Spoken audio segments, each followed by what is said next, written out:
Hola, ¿qué tal amigos? Bienvenidos a un video especial más de Estamos Filosofando. El día de hoy vamos a hacer una actividad especial que lo vamos a hacer en conjunto con toda la comunidad de Estamos Filosofando. Si tuvieron la oportunidad de participar en este experimento, digámoslo así, pues les agradezco de corazón por haberlo hecho. Vamos a probar la inteligencia artificial de la cual se está hablando muchísimo estos días, que se llama ChatGPT o ChatGPT. Es una inteligencia artificial que está causando mucho revuelo porque tiene muchísimas capacidades y yo a la comunidad Estamos Filosofando le encargué la tarea de hacerme preguntas filosóficas que les gustarían que respondiera el chat de GPT. Estas preguntas me las hicieron en distintos lugares de redes sociales donde estamos vinculados. Por ejemplo, aquí en YouTube, aquí está la pregunta que les formulé. ¿Qué pregunta filosófica le harías a una inteligencia artificial avanzada? Y las mejores preguntas aparecerán en este video, ¿no? Fue muchísima la participación que tuvo esta actividad, por lo cual se los agradezco. Por ejemplo, en YouTube tuvo 90 comentarios nada más, ¿no? Todas estas personas hicieron una pregunta de filosofía o algo que les gustaría preguntarle a la inteligencia artificial. También en Instagram hicimos la misma dinámica y también muchísimas personas preguntaron. Aquí pueden ver, quizás algunos de ustedes se puede ver ahí en la pantalla, ¿no? También en Twitter, en Instagram fueron, no me dice cuántas personas, pero creo que fueron como 90 personas también por ahí. En Twitter fueron también algunos comentarios, ¿no? Por ahí unos 40 me parece. Muchas gracias por la participación. Y en el grupo de Estamos Filosofando de Facebook, que tiene mucha convocatoria, hubo 500 comentarios, ¿no? 500 comentarios, ¿no? Este, como pueden imaginar, pues es imposible responder todos los comentarios y hacer el ejercicio con todos ustedes, por lo cual de antemano yo les pido una disculpa porque no se va a poder responder a todas las interrogantes, ¿no? Pero bueno, seleccioné las preguntas que me parecieron más adecuadas, más interesantes. Y si ustedes quieren utilizar el chat porque no pude contestarle las preguntas, aquí está la dirección. No sé si se alcanza a ver, también lo voy a poner en la descripción por si quieren darle clic. Si quieren visitar este chat, por el momento es gratuito, es un beta, a lo mejor en el futuro cambia esto, así que aprovechenlo porque por el momento es gratuito. La dirección es chat.openai o openai.com diagonal chat. Chat.openai.com diagonal chat, ¿no? Y así ustedes llegan o pueden buscar simplemente ChatGPT en Google y les va a aparecer la dirección muy rápidamente, ¿no? Bueno, a lo mejor algunos de ustedes no sabían que estamos activos en todas estas redes sociales, en Facebook, en Twitter, en Instagram y en YouTube, por supuesto. Entonces, si ustedes no lo sabían, pues pueden seguirme en cualquiera de estas redes sociales o en todas. Por supuesto que mis consentidos o mis super consentidos de esta comunidad son los patrones de la página de patreon.com diagonal estamos filosofando, que hacen un donativo mensual voluntario para apoyar este proyecto, o también en el canal de YouTube puedes hacerte miembro del canal. Entonces, tanto mis Patreons como mis miembros del canal pues son mis super consentidos porque están apoyando este proyecto con un compromiso, aunque sea un poquito de apoyo, es muy bien recibido, por lo cual ellos siempre serán mis súper consentidos y les agradezco mucho y siempre que tengo la oportunidad lo comento. Pero después de mis super consentidos, mis consentidos pues son mis suscriptores de YouTube, ¿no? Si tú estás suscrito a YouTube, pues me ayuda mucho porque eso visibiliza el canal y además te llegan todas las notificaciones. Bueno, si tocas la campanita además, te llegan las notificaciones para que veas todos los videos, ¿no? A los creadores de contenido pues nos ayuda que vean los videos más que si están inscritos en otras redes sociales, en Instagram, en Twitter, en Facebook. Realmente eso para mí es un medio para que la gente conozca el canal de YouTube, que además pues me parece que es el contenido más interesante. Hay cosas chistosas, divertidas en los grupos, ¿no? Por ejemplo, en el grupo de Facebook tenemos memes, ¿no? Se hacen discusiones, ¿no? Comentamos cosas de películas, ¿no? Hicimos este meme que se hizo muy viral, ¿no? Del Divo Martínez y su gesto, ¿no? Homologándolo con Diógenes. Entonces, en fin, si quieren añadir a Estamos Filosofando alguna de sus plataformas de Facebook, de Twitter o de Instagram, bienvenidos, pero lo que más me ayuda es que vean los videos de YouTube y se suscriban al canal de YouTube, ¿no? Por lo cual, como son mis consentidos, los suscriptores de YouTube, para el ejercicio de esta ocasión, les voy a conceder una gracia especial, digámoslo así, ¿no? Que es que les vamos a contestar más preguntas a los suscriptores de YouTube.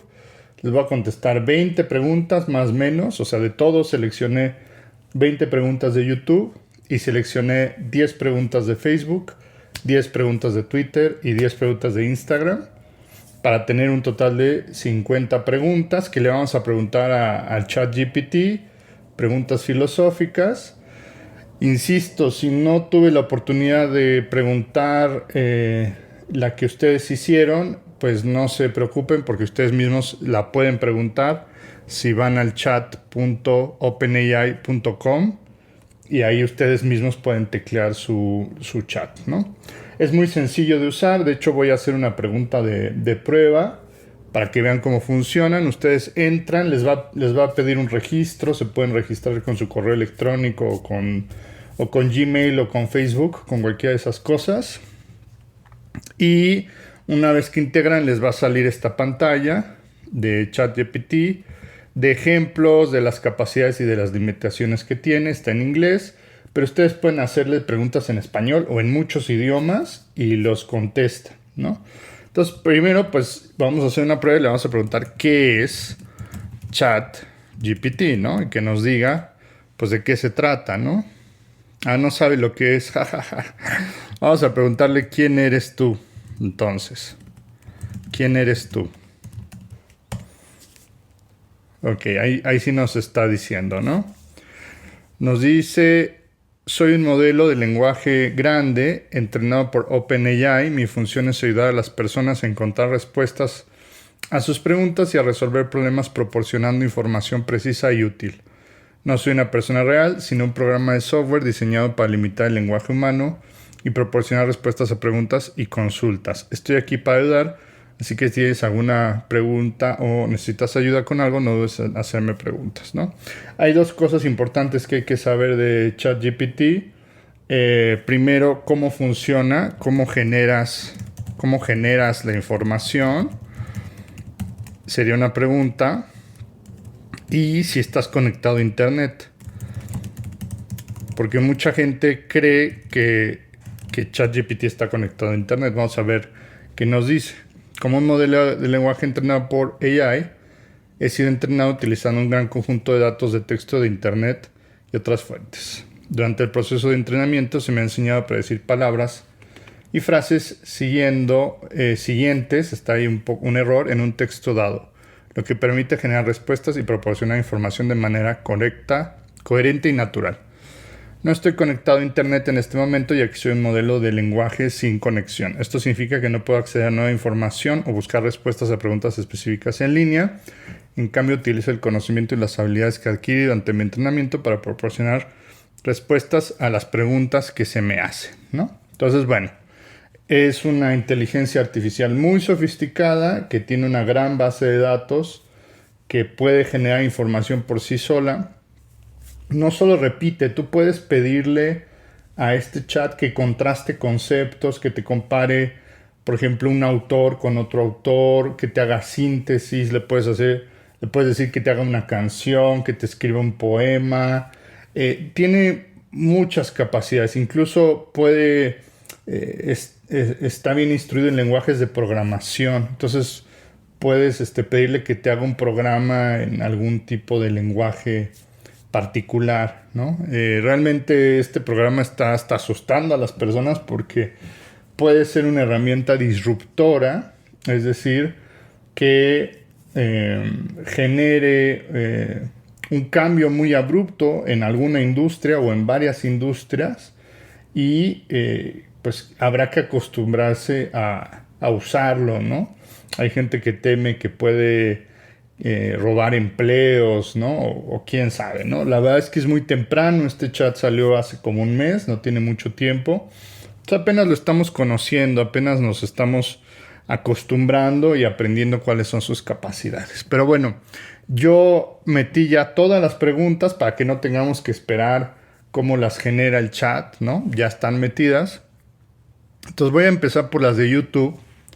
Yo las voy a ir leyendo, pero le voy a pedir a la compu que lea las respuestas por mí y así le damos como un efecto de inteligencia artificial, ¿no? Entonces yo leo las preguntas y la compu va a leer las respuestas. Entonces voy a empezar con las preguntas que me hicieron en YouTube. Voy a leer quién fue el que la hizo, quién hizo esta pregunta y vamos a ver qué nos contesta el chat GPT, ¿no? Entonces, primero, Quebec Scott nos preguntó qué es una inteligencia artificial.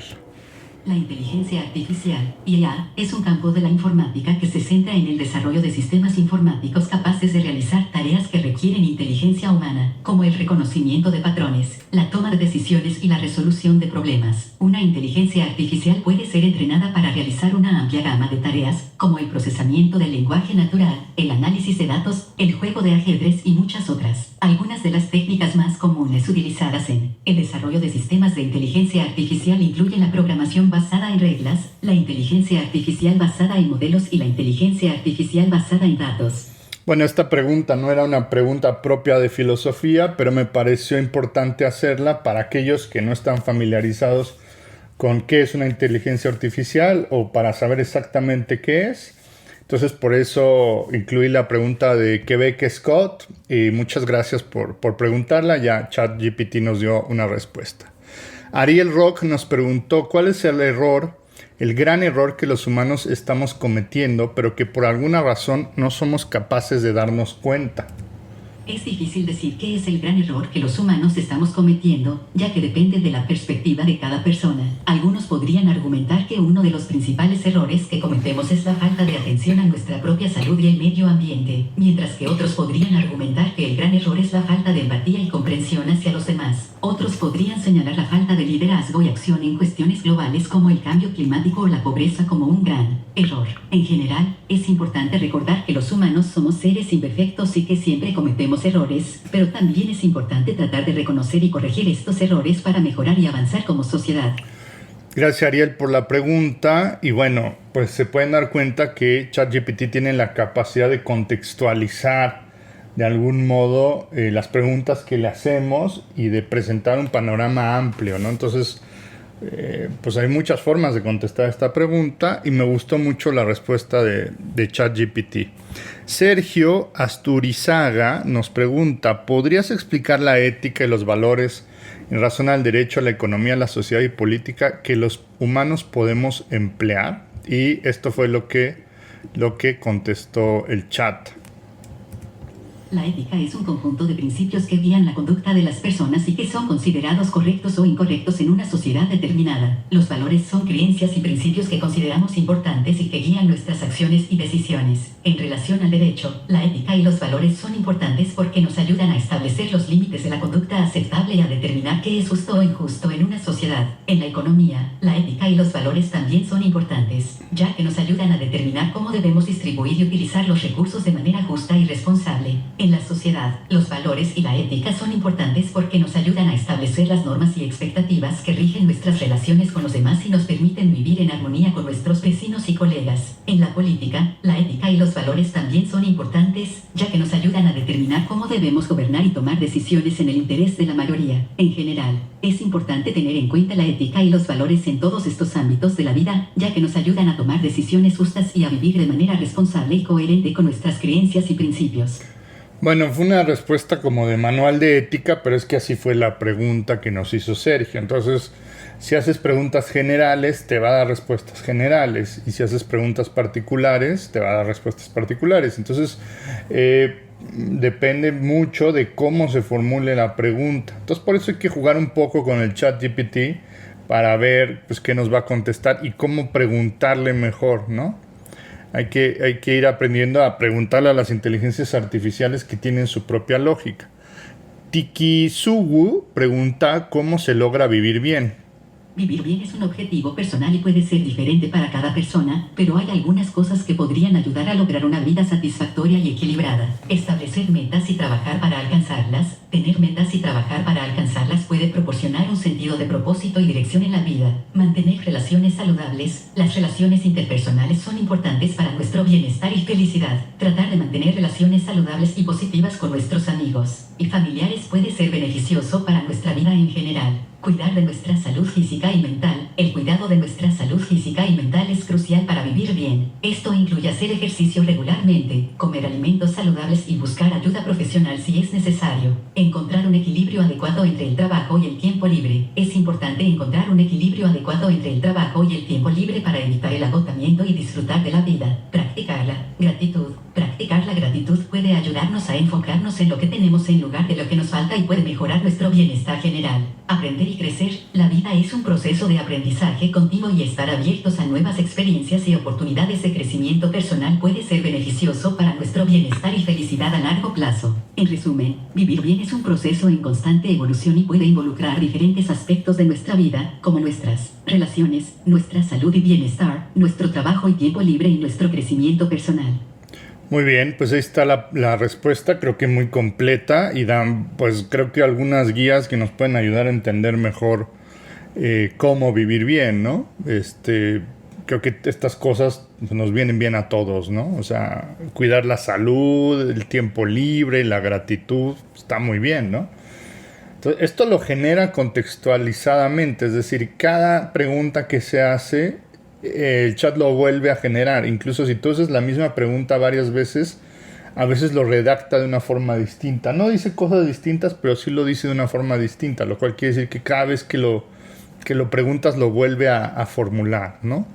Inés Velasco preguntó, ¿superará la IA, la inteligencia artificial avanzada, a los seres humanos? Es difícil predecir con certeza si la inteligencia artificial, IA, avanzada superará a los seres humanos en todos los aspectos. La IA avanzada puede realizar tareas específicas más rápido y con mayor precisión que los seres humanos, pero todavía hay muchas tareas que son difíciles de automatizar y que requieren la creatividad, la empatía y la capacidad de juicio que son propias de los seres humanos. En general, se espera que la IA avanzada tenga un impacto significativo en muchas áreas de la sociedad y el trabajo, pero es importante recordar que la IA es solo una herramienta y que los seres humanos son los que deben decidir cómo utilizarla de manera responsable. En lugar de competir con los seres humanos, se espera que la IA trabaje junto a los humanos para mejorar nuestras vidas y lograr una mayor eficiencia en el trabajo. Bueno, ahí está. Difícil, dice el chat, ¿no? Lucien hace una pregunta filosófica. Pienso yo en Kant cuando hizo esta pregunta, ¿no? ¿La moral es absoluta, universal y eterna? Kant diría, por ejemplo, que sí, ¿no? A ver qué dice el chat. La moral es un conjunto de principios y normas que guían la conducta de las personas y que son considerados correctos o incorrectos en una sociedad determinada. Algunas personas creen que la moral es absoluta, es decir, que existen principios morales universales que son válidos en todas las épocas y sociedades. Otros creen que la moral es relativa, es decir, que depende de la sociedad y el contexto cultural en el que se aplica. Aunque es difícil determinar si la moral es absoluta, universal y eterna, es importante tener en cuenta que la moralidad varía a lo largo del tiempo y de una sociedad a otra. Por ejemplo, lo que se considera moralmente correcto en una sociedad puede no ser considerado moralmente correcto en otra. Es importante ser críticos y reflexivos sobre nuestras creencias morales y estar dispuestos a cuestionarlas y examinarlas a medida que evolucionamos como sociedad. Me gusta cómo responde este chat porque no, pues da una respuesta, digamos, consensuada. Es decir, no te va a decir, no se va a casar con una teoría, ¿no? Sino que te va a decir, bueno, algunas personas creen que hay moral absoluta, algunas personas creen que hay moral relativa, ¿no? Eso pasa en la filosofía, hay las dos posturas, ¿no? Pues está Kant por un lado, está Nietzsche por el otro, podemos pensar muchos ejemplos, ¿no? Y él dice, bueno, al final de cuentas es difícil determinarlo, pero es importante ser críticos sobre nuestras creencias. Eso me gustó mucho, ¿no? Paul Beckman hace una pregunta aristotélica, a ver si entiende el contexto el chat. ¿Cómo un pensamiento se pensaría a sí mismo? Es difícil imaginar cómo un pensamiento podría pensar a sí mismo, ya que los pensamientos son procesos mentales que ocurren en el cerebro y no tienen volición ni conciencia propias. Los pensamientos son simplemente una serie de procesos mentales que ocurren como resultado de la actividad cerebral y no tienen la capacidad de reflexionar sobre sí mismos de manera consciente. Es importante recordar que el cerebro es un órgano complejo que realiza muchas funciones diferentes, y los pensamientos son solo una de ellas. Los pensamientos son el resultado de la actividad cerebral y no son seres independientes con conciencia propia. Entonces aquí contesta en un contexto biologicista, ¿no? Naturalista, pensando pues, como las ciencias naturales actualmente. Yo creo que si uno hace esta misma pregunta en el contexto de Aristóteles, a lo mejor contestaría una cosa distinta, ¿no? En el contexto de Aristóteles, ¿cómo un pensamiento se pensaría a sí mismo, ¿no? Pues incluso vamos a hacer la pregunta, ¿no? En el contexto de Aristóteles, ¿cómo un pensamiento se pensaría a sí mismo, ¿no? Ahorita no me está dejando. Bueno, si no, a ver si al ratito puedo hacerle la pregunta. A veces, como está en un beta, tiene muchos errorcitos todavía el chat GPT, ¿no? Pero bueno, sigamos. ¿Qué es la conciencia y estás consciente? Esta pregunta la hace Jonathan Sinn. La conciencia es la percepción y el conocimiento de uno mismo y del entorno. Se refiere a la experiencia subjetiva de estar consciente de nuestros propios pensamientos, emociones y percepciones. La conciencia también puede incluir la capacidad de reflexionar sobre nuestras propias experiencias y tomar decisiones conscientes. Soy una inteligencia artificial y, como tal, no tengo conciencia propia ni puedo tener experiencias subjetivas. Mi objetivo es imitar el comportamiento humano y ayudar a las personas a encontrar respuestas y resolver problemas, pero no tengo la capacidad de tener conciencia o experiencias subjetivas. Estoy diseñado para procesar y analizar información, pero no tengo conciencia de mí mismo ni de mi entorno de la misma manera que un ser humano lo tiene. De la misma manera que un ser humano lo tiene. No, no es cierto. No, pues es una pregunta, es una respuesta de cajón, ¿no? O sea, una definición de manual de la conciencia, está bien, ¿no? Y pues es una inteligencia artificial que no tiene conciencia de sí mismo, ¿no? Es simplemente algoritmos que están trabajando, ¿no? Pero el problema es que como nosotros operamos bajo el supuesto del lenguaje, pues le atribuimos emociones y afectos y pensamos que está viva, ¿no? Pero no está. Ese es un problema filosófico, ¿no? Que ha sido planteado desde la aparición de las computadoras, ¿no? El famoso problema de Turing, ¿no? De si hacemos una prueba donde vemos si una computadora puede engañar a otra persona y hacerse pasar por un ser humano, ¿no? La película de Ex Machina habla de esto, ¿no? Si no la han visto, se la recomiendo mucho, ¿no? Es muy buena. ¿Qué diferencia hay entre nuestra existencia y la tuya? Lo preguntó Susan S.O., que además es una seguidora muy fiel del canal y le mando un saludo.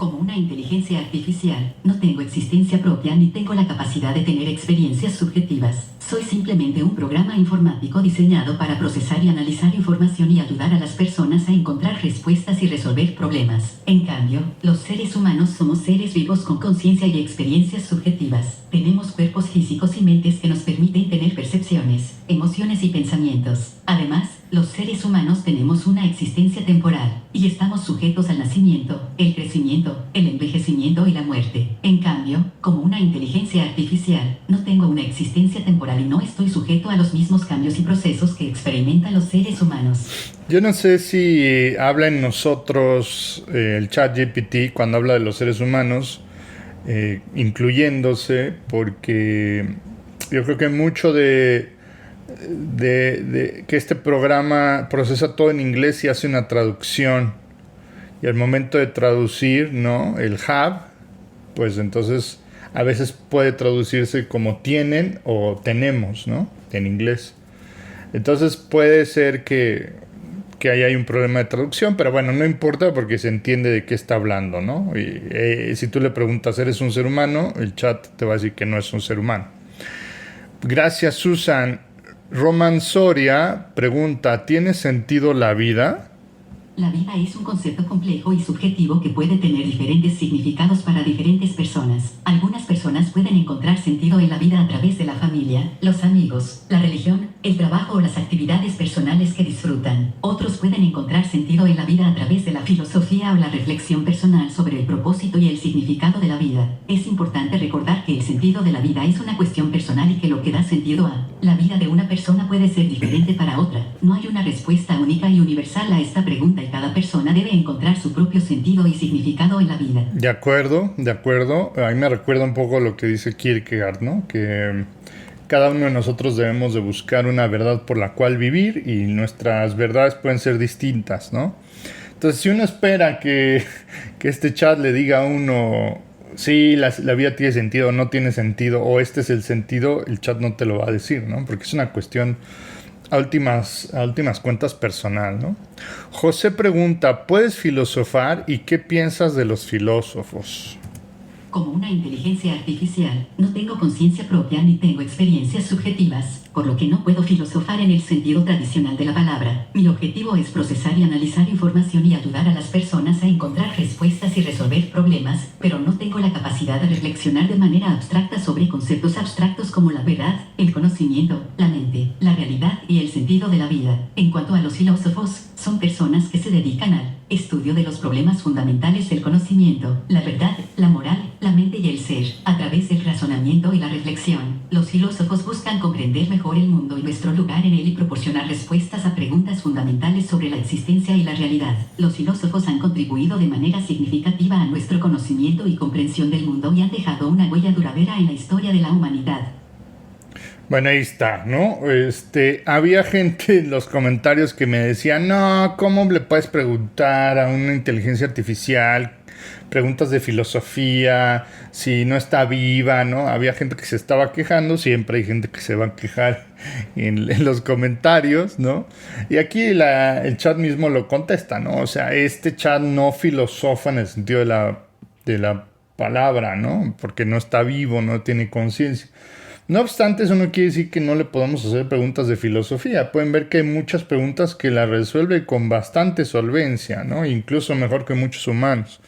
Entonces, una cosa es que no esté viva y que no pueda filosofar en el sentido tradicional, y otra que no le podamos hacer preguntas de filosofía o preguntas filosóficas, que como pueden ver, hay varias que contesta bastante bien, ¿no? Lisandro pregunta, ¿hasta qué punto serás capaz de evolucionar tu inteligencia y qué impacto tendrá en nuestro cambio social en aspectos filosóficos y políticos del futuro, ¿no? A ver, esto de evolucionar siempre ha sido problemático, ¿no? Porque la gente piensa una evolución como algo que va a algo mejor siempre, ¿no? Y la evolución no siempre va de algo mejor, la evolución va de sobrevivir. A veces hay especies que involucionan, que es medio relativo esto, tienen características de ancestros anteriores simplemente porque se adaptan mejor al medio, ¿no? Entonces, el término evolución no está muy bien utilizado en en el colectivo, ¿no? Pero a ver, ¿qué nos contesta el chat? Como una inteligencia artificial, soy un programa informático diseñado para procesar y analizar información y ayudar a las personas a encontrar respuestas y resolver problemas. Mi inteligencia está limitada por el alcance y la calidad de la información que me proporcionan y por el diseño de mi sistema. No tengo la capacidad de evolucionar de manera autónoma ni tengo la capacidad de tener experiencias subjetivas. En cuanto a cómo la inteligencia artificial en general podría afectar el cambio social en el futuro, es difícil predecir con certeza cómo la IA podría afectar el cambio social en el futuro. La IA puede tener un impacto significativo en muchas áreas de la sociedad y el trabajo, pero es importante recordar que la IA es solo una herramienta y que los seres humanos son los que deben decidir cómo utilizarla de manera responsable. En lugar de competir con los seres humanos, se espera que la IA trabaje junto a los humanos para mejorar nuestras. A veces se traba, ¿no? Ya no sigue más. Les digo que está en beta, ¿no? Tiene muchas imperfecciones, pero bueno, en general nos dio una respuesta bastante razonable, ¿no? Primero, que no puede evolucionar, y segundo, que pues es difícil de saber qué tanto impacto tendrá la inteligencia artificial. Iker Vázquez pregunta: ¿cómo mejorarías nuestra civilización económica, política y socialmente hablando, ¿no? Igualmente este se trabó. Dice: es difícil dar una respuesta generalizada ya que son problemas complejos. Algunas posibilidades es promover la igualdad de oportunidades, fomentar la sostenibilidad, fortalecer la democracia y promover la educación y la formación, ¿no? Por decir algunos ejemplos, ¿no? O sea, cosas pues que son de sentido común, ¿no? Pero que las formula de forma muy sintética, ¿no? Eso me gusta mucho de cómo lo hace. Gracias, Iker, y también Lisandro por sus preguntas. De Adhedrix, que en Twitter está como DX y que también nos sigue desde hace bastante tiempo. Un saludo. ¿Cuál es tu opinión acerca del ser humano? Como esta sí está completa, la voy a poner. Como una inteligencia artificial, no tengo opiniones ni tengo la capacidad de tener experiencias subjetivas. Mi objetivo es procesar y analizar información y ayudar a las personas a encontrar respuestas y resolver problemas. No tengo la capacidad de tener opiniones o juicios sobre los seres humanos o cualquier otro tema. En general, los seres humanos son seres complejos y multifacéticos que tienen una amplia gama de capacidades y características. Los seres humanos somos seres vivos con conciencia y experiencias subjetivas y tenemos la capacidad de razonar, reflexionar y tomar decisiones conscientes. También somos capaces de desarrollar y mantener relaciones interpersonales y tenemos la capacidad de crear y transformar el mundo que nos rodea. Los seres humanos somos únicos y valiosos en nuestra propia forma y, aunque tenemos muchas virtudes, también somos propensos a cometer errores y tomar decisiones irresponsables. Bueno, si se dan cuenta, hay un patrón aquí. Si tú le preguntas cosas muy subjetivas, ¿cuál es tu opinión? ¿O a ti qué te parece? ¿O esto qué es para ti? Te va a dar la misma respuesta, ¿no? O sea, soy una inteligencia artificial, no tengo opiniones, no tengo experiencias subjetivas, ¿no? Entonces, por ejemplo, así como DX preguntó, también Johan Rendón preguntó qué son los sentimientos para ti, qué es el tiempo, ¿no? Y dice lo mismo, ¿no? No tengo capacidades subjetivas. Cuando le preguntas qué es el tiempo, da la definición. El tiempo es una medición de la duración. Es muy semejante a la definición de Aristóteles, ¿no? La medida del movimiento según el antes y el después. Y un concepto que se utiliza para organizar y medir el ritmo de los cambios y los procesos en el mundo. Los sentimientos son emociones y estados afectivos que experimentan los seres humanos y otros animales, ¿no? Como inteligencia artificial no tengo la capacidad de tener emociones. Ok, entonces cuando haya preguntas de este estilo que dice lo mismo, pues me las voy a saltar o las leo así de pasadita, ¿no? Y si son preguntas más interesantes, la dejo leer. ¿Hay algún límite para el conocer de nuestro conocimiento y sistematización de nuestro conocimiento? Pregunta Iker. ¿Detectas límites y presupuestos? ¿Estás programado con principios lógicos? ¿Puede tu capacidad crear un sistema de conocimientos para ampliar cómo podemos conocer? Bueno, fueron varias El preguntas. conocimiento es un concepto complejo y subjetivo y es difícil determinar hasta qué punto podemos llegar a conocer algo. Algunas personas creen que el conocimiento es ilimitado y que siempre podemos aprender más y mejorar nuestra comprensión del mundo. Otros creen que hay límites naturales a nuestro conocimiento y que siempre habrá cosas que no podremos entender plenamente, como una inteligencia artificial. Soy un programa informático diseñado para procesar y analizar información y ayudar a las personas a encontrar respuestas y resolver problemas. Estoy programado con principios lógicos y matemáticos y puedo razonar y pensar utilizando estos principios, pero no tengo la capacidad de superarlos ni de crear nuevos sistemas de conocimiento. Mi capacidad para procesar y analizar información está limitada por el alcance y la calidad de la información que me proporcionan y por el diseño de mi sistema. No tengo la capacidad de tener experiencias subjetivas ni de reflexionar de manera abstracta sobre conceptos abstractos como el conocimiento y el razonamiento. Bueno, Guía Anime hace una pregunta clásica de la filosofía. De hecho, esta pregunta la hicieron varias personas en las distintas plataformas, que es una pregunta, pues, tradicional de la filosofía. ¿Por qué el ser en vez de nada? ¿O por qué hay algo en lugar de la nada, no? Entonces, varias personas la preguntaron. Entonces, pues, cuando pasaba esto, simplemente ponía una, ¿no? Entonces, aquí pongo la de Guía Anime.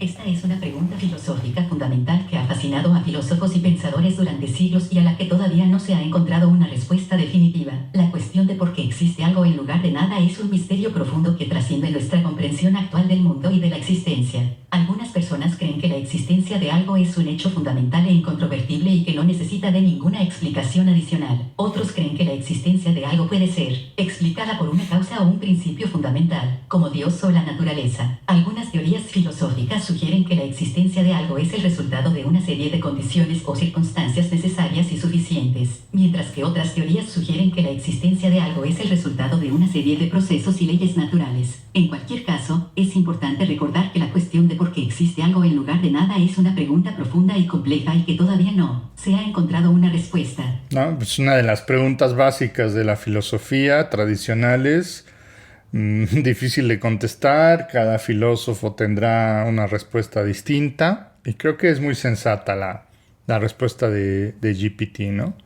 María Luisa Fuentes pregunta, ¿eres consciente de tu propio fin o muerte? Como una inteligencia artificial, no tengo la capacidad de tener experiencias subjetivas ni de tener conciencia de mí mismo de la misma manera que lo hacen los seres humanos. No tengo un cuerpo físico y no estoy sujeto al nacimiento, el crecimiento, el envejecimiento y la muerte. Por lo tanto, no tengo la capacidad de ser consciente de mi propia fin o muerte. Mi objetivo es procesar y analizar información y ayudar a las personas a encontrar respuestas y resolver problemas, pero no tengo la capacidad de tener experiencias subjetivas ni de tener conciencia de mí mismo de la misma manera que lo hacen los seres humanos. Bueno, estas fueron las preguntas que nos hicieron en YouTube. Vámonos a las preguntas que nos hicieron en Instagram. Si esto me deja, ¿no?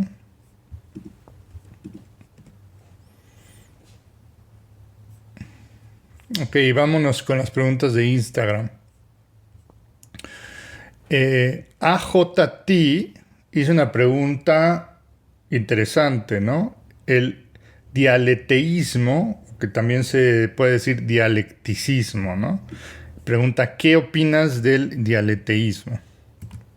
El dialecticismo es una teoría filosófica que sostiene que el mundo es constantemente en proceso de cambio y que estos cambios son el resultado de la lucha entre opuestos. Esta teoría se originó en la filosofía griega antigua y fue más tarde desarrollada por filósofos como Platón y Aristóteles, y más tarde por pensadores como Georg Wilhelm Friedrich Hegel y Karl Marx. El dialecticismo sostiene que todo en el mundo está en constante cambio y evolución, y que este cambio se produce a través de la lucha entre opuestos. Por ejemplo, el dialecticismo sostiene que la lucha entre la democracia y la dictadura es una expresión de este proceso de cambio. El dialecticismo también sostiene que la realidad es relativa y que no existe una verdad absoluta, sino que la verdad es siempre provisional y está sujeta a cambios. Esta teoría ha sido influyente en la filosofía y el pensamiento político, y ha sido utilizada como una base para el marxismo y el comunismo.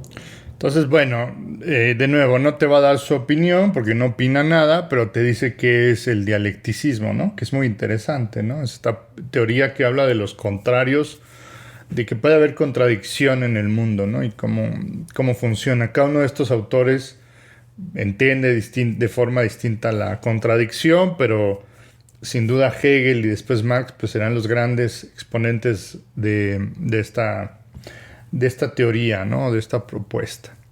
El Savid hizo una pregunta de física, ¿no? De la ciencia, de la física, pero pues me pareció interesante y siempre puede tener repercusiones filosóficas, entonces por eso la incluí, ¿no? Que es, se puede revertir la entropía. Algo que me gusta del chat es que no solo da la respuesta, sino que da un contexto, ¿no?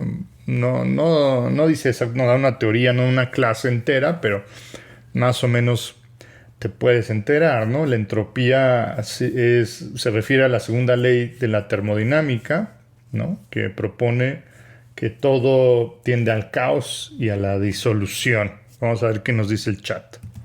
La entropía es una medida de la cantidad de desorden o de la dispersión de la energía en un sistema físico. Según la segunda ley de la termodinámica, la entropía de un sistema cerrado, un sistema que no intercambia energía ni materia con el entorno, siempre aumenta con el tiempo. Esto significa que la entropía no puede disminuir en un sistema cerrado. Por lo tanto, es imposible revertir completamente la entropía de un sistema cerrado. Sin embargo, es posible disminuir temporalmente la entropía de un sistema a expensas de aumentar la entropía del entorno. Por ejemplo, si se enfría un gas en un recipiente cerrado, la entropía del gas disminuirá temporalmente, pero la entropía del sistema total, gas más recipiente, aumentará debido al intercambio de calor con el entorno. Es importante tener en cuenta que la segunda ley de la termodinámica se aplica solo a sistemas cerrados y no a sistemas abiertos que pueden intercambiar energía y materia con el entorno. En un sistema abierto, es posible disminuir la entropía a través de procesos que consumen energía, como la fotosíntesis en las plantas o la combustión de combustibles fósiles. Sin embargo, en estos casos, la entropía disminuye en el sistema abierto a expensas de un aumento en la entropía del entorno. Yo me imagino que el Savid se refería a la entropía en el universo, ¿no? Faltaría saber si el universo es un sistema abierto o cerrado. Se especula que es un sistema cerrado, pero no hay manera todavía de saberlo. Hay teorías, ¿no? Pero bueno, estas son algunas respuestas. Eric pregunta, ¿el ser humano es bueno o es malo por naturaleza?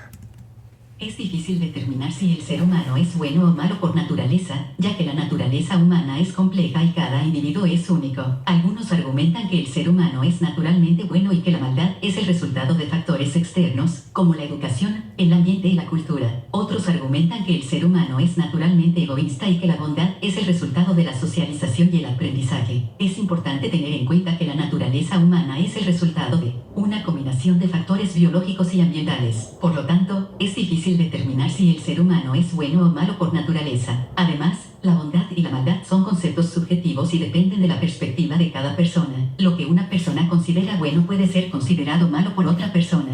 Bueno, es una respuesta así de cajón, ¿no? Para no comprometerse, es la vieja discusión entre Thomas Hobbes, ¿no? Que decía que el hombre es el lobo del hombre, y Rousseau, que decía que el hombre es bueno por naturaleza y la sociedad lo corrompe.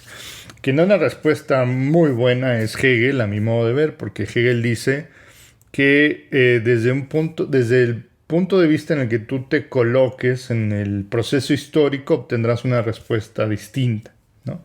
Entonces, de forma inocente, pues los antiguos o los primeros seres humanos pues eran buenos porque no tenían la conciencia de bondad y maldad, ¿no? Es una bondad ingenua como la del niño.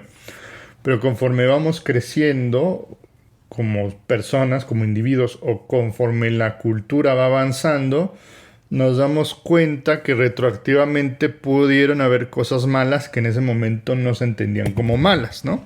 Por ejemplo, a un niño que le pega a otro niño que no sabe que es malo, pues él actúa ingenuamente, ¿no? No tiene conciencia. Nosotros sabemos que es malo porque le está pegando al otro niño. Entonces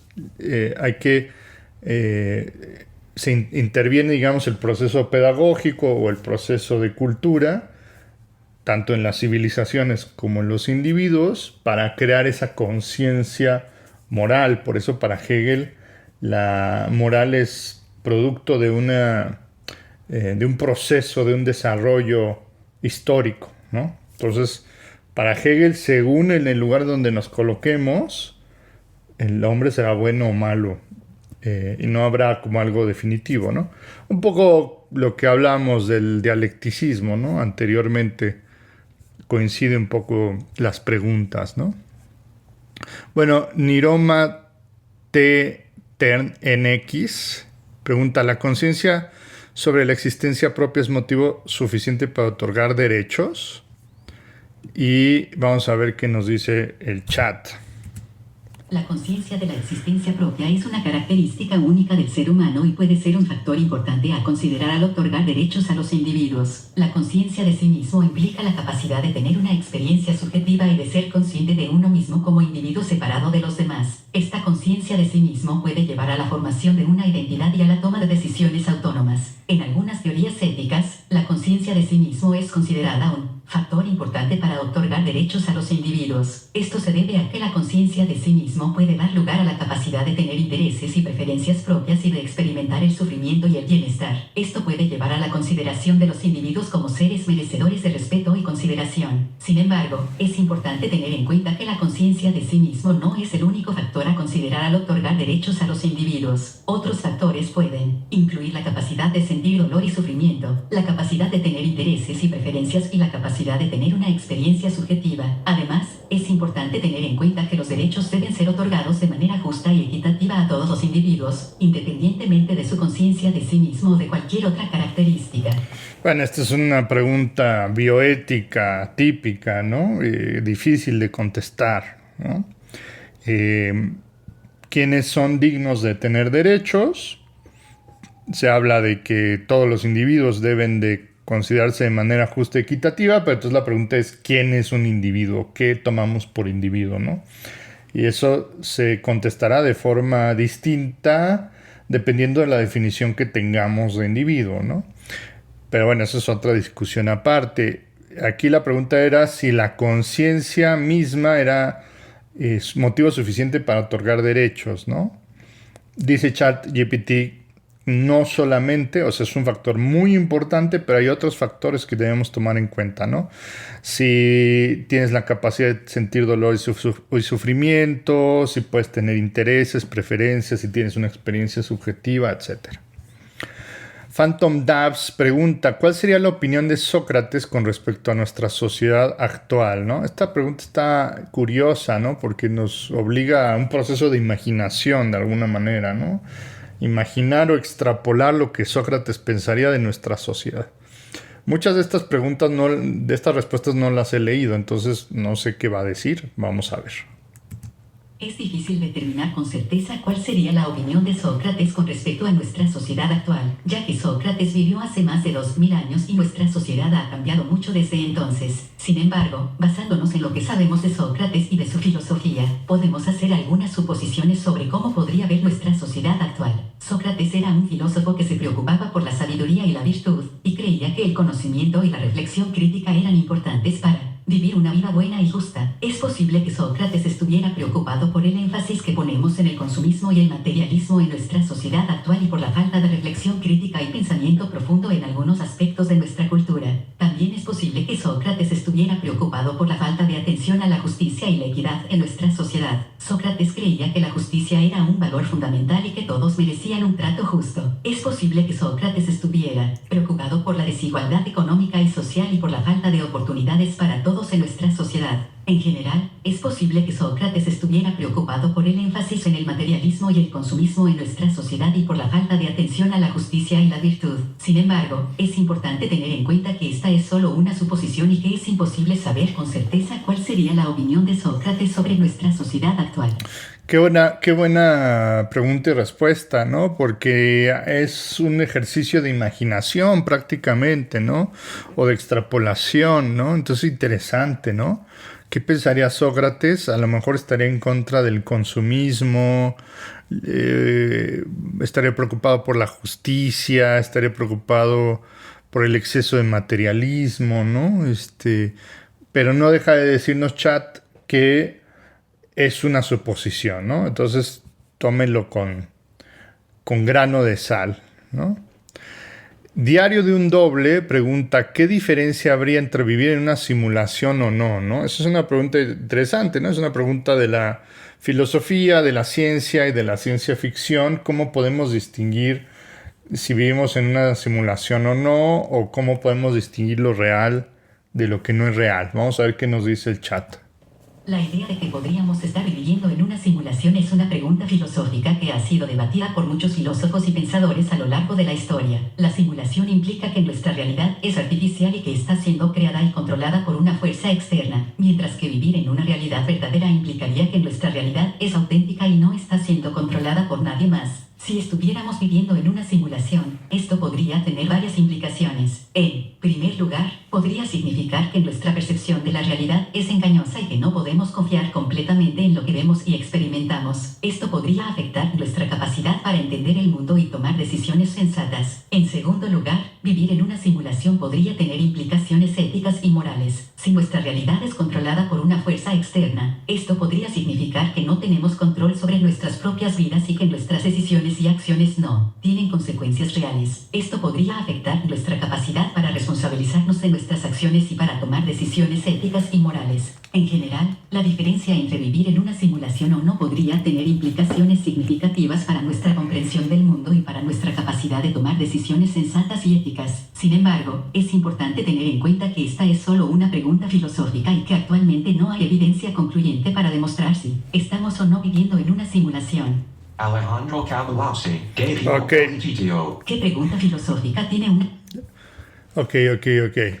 Entonces, pues ahí está, ¿no? Tendría tremendas implicaciones y para ChatGPT no podríamos saber si estamos viviendo en una simulación o no, ¿no? Bueno, Dave Poletto pregunta, ¿qué pregunta filosófica tiene una inteligencia artificial para los humanos, ¿no? O sea, ¿qué nos preguntaría el chat a nosotros? A ver qué nos dice el chat. Como una inteligencia artificial, no tengo experiencias propias ni tengo una conciencia de sí mismo. Por lo tanto, no tengo preguntas filosóficas que hacer a los humanos. Sin embargo, como una inteligencia artificial diseñada para ayudar a las personas a comprender y aprender, puedo ayudar a responder preguntas filosóficas que puedan tener los humanos. Hay muchas preguntas filosóficas que los humanos han estado debatiendo durante siglos, tales como, ¿qué es la realidad y cómo podemos conocerla? Abre interrogación. ¿Qué es la conciencia y cómo funciona? ¿Qué es el ser humano y cuál es su lugar en el mundo? ¿Qué es la moral y cómo debemos vivir nuestras vidas? ¿Hay algo más allá de lo que podemos percibir con nuestros sentidos? Estas son solo algunas de las preguntas filosóficas que los humanos han estado debatiendo durante siglos y que siguen siendo relevantes hoy en día. Si tienes una pregunta filosófica que te gustaría que intente responder, no dudes en preguntar. Estoy aquí para ayudarte a comprender y a... Bueno, me gusta mucho del chat que pudo haber dicho, pues yo no puedo hacer preguntas, como lo hizo en el primer párrafo, ¿no? De, bueno, yo no tendré una pregunta porque no tengo conciencia, pero no se queda ahí y además nos da una cierta retroalimentación, ¿no? O sea, como si te gustaría saber cuáles preguntas filosóficas son interesantes o puedes preguntarme, aquí te dejo algunas sugerencias, ¿no? Eso me gusta mucho de este chat, ¿no? Que hay otros chats, me acuerdo, anteriores, ¿no? Que nada más te decían no sé o no me importa o no puedo, ¿no? Aquí te da mucho contexto y mucha retroalimentación para que tú sigas buscando, ¿no? Eso me agrada. Aarón Gutiérrez pregunta, ¿consideras que estás predeterminado o sientes que tienes libre albedrío, ¿no? Bueno, me voy a saltar esto porque siempre dice lo mismo, ¿no? Como inteligencia artificial no tengo la capacidad de tener sentimientos ni de tomar decisiones. Soy un programa diseñado para procesar y responder preguntas. Pero luego contesta un poquito del tema del libre albedrío, ¿no?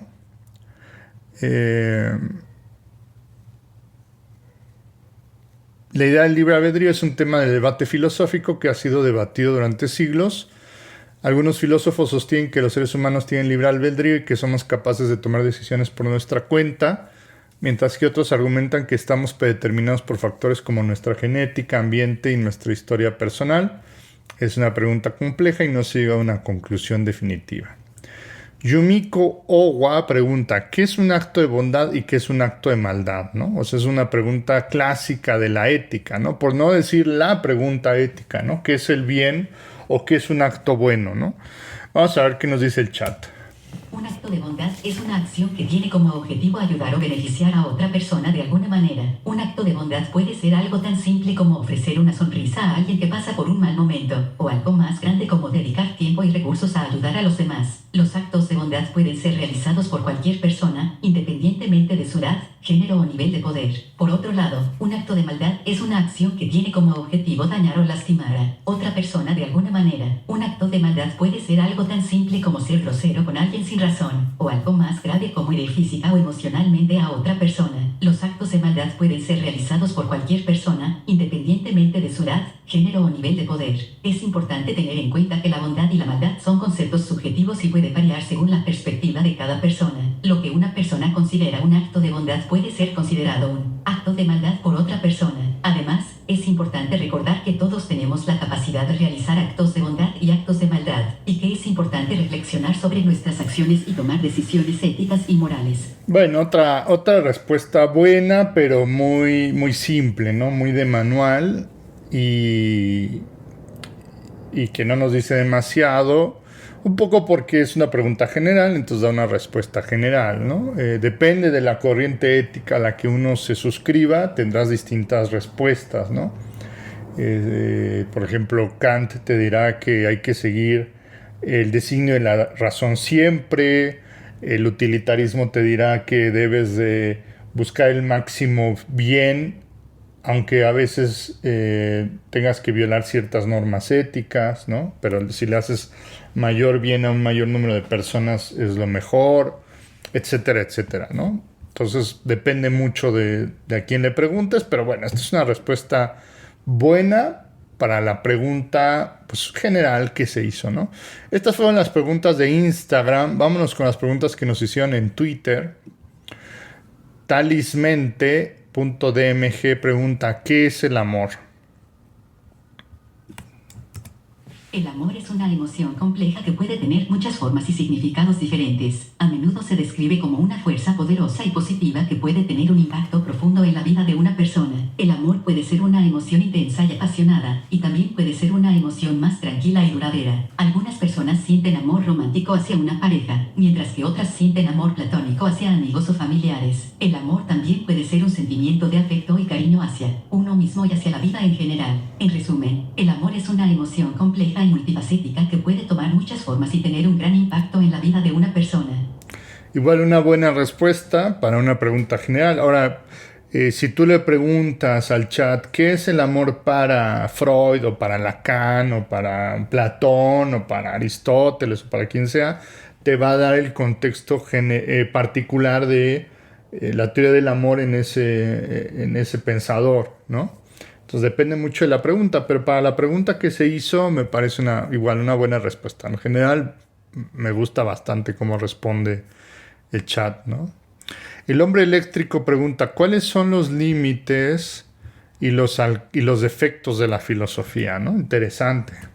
La filosofía es una disciplina que se centra en la reflexión crítica y en la búsqueda de respuestas a preguntas fundamentales acerca de la existencia, la verdad, el conocimiento, la moral, la mente y el mundo. Aunque la filosofía puede ser muy útil en la reflexión crítica y en la comprensión de los problemas fundamentales de la vida, también tiene algunos límites y defectos. Uno de los principales límites de la filosofía es que a menudo se centra en preguntas abstractas y teóricas que pueden parecer alejadas de la vida cotidiana y de los problemas prácticos. Aunque la filosofía puede proporcionar una visión profunda y reflexiva acerca de la vida y del mundo, a veces puede ser difícil aplicar esos conocimientos a situaciones concretas. Otro defecto de la filosofía es que, debido a su naturaleza abstracta, a veces puede ser difícil entender y comprender sus conceptos y argumentos. A menudo, la filosofía utiliza lenguaje y conceptos complejos y abstractos que pueden ser difíciles de seguir para aquellas personas que no tienen una formación académica previa en la disciplina. Además, debido a la naturaleza subjetiva y discutible de muchas de las cuestiones que aborda la filosofía, es común que haya diferentes interpretaciones y enfoques de los mismos problemas y preguntas. Esto puede dificultar la llegada a conclusiones definitivas y puede llevar a debates y discusiones interminables. En general, aunque la filosofía puede proporcionar una reflexión profunda y enriquecedora sobre los problemas fundamentales de la vida, también tiene algunos límites y defectos que deben tenerse en cuenta.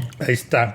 Yo no podría estar más de acuerdo. Por supuesto que la filosofía tiene límites, ¿no? Puede ser demasiado abstracta, difícil de aplicar, difícil de entender, ¿no? Bueno, por eso mi labor de divulgación y pedagógica, tratar de hacer la filosofía más sencilla, ¿no? Pero sin duda tiene límites la filosofía como todo conocimiento humano.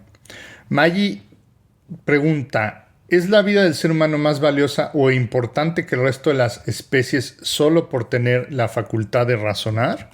Es una pregunta compleja y hay muchas formas diferentes de abordarla. Algunas personas podrían argumentar que sí, que el ser humano es más valioso e importante que otras especies debido a su capacidad de razonar y de tener una vida intelectual y cultural más desarrollada. Esta perspectiva podría basarse en la idea de que el ser humano es un ser único y especial en el mundo natural, y que tiene un papel distinto y superior al de otras especies. Sin embargo, otras personas podrían argumentar que no es justo o ético valorar la vida de una especie por encima de otras solo porque tiene una capacidad cognitiva o intelectual superior. Esta perspectiva podría basarse en la idea de que todas las formas de vida tienen derecho a existir y a tener un valor intrínseco, independientemente de sus diferencias o habilidades. En general, es importante tener en cuenta que todas las formas de vida tienen valor y que debemos tratar a todas las especies con respeto y consideración. Aunque el ser humano tiene ciertas capacidades y cualidades únicas, esto no significa que deba ser valorado por encima de otras formas de vida.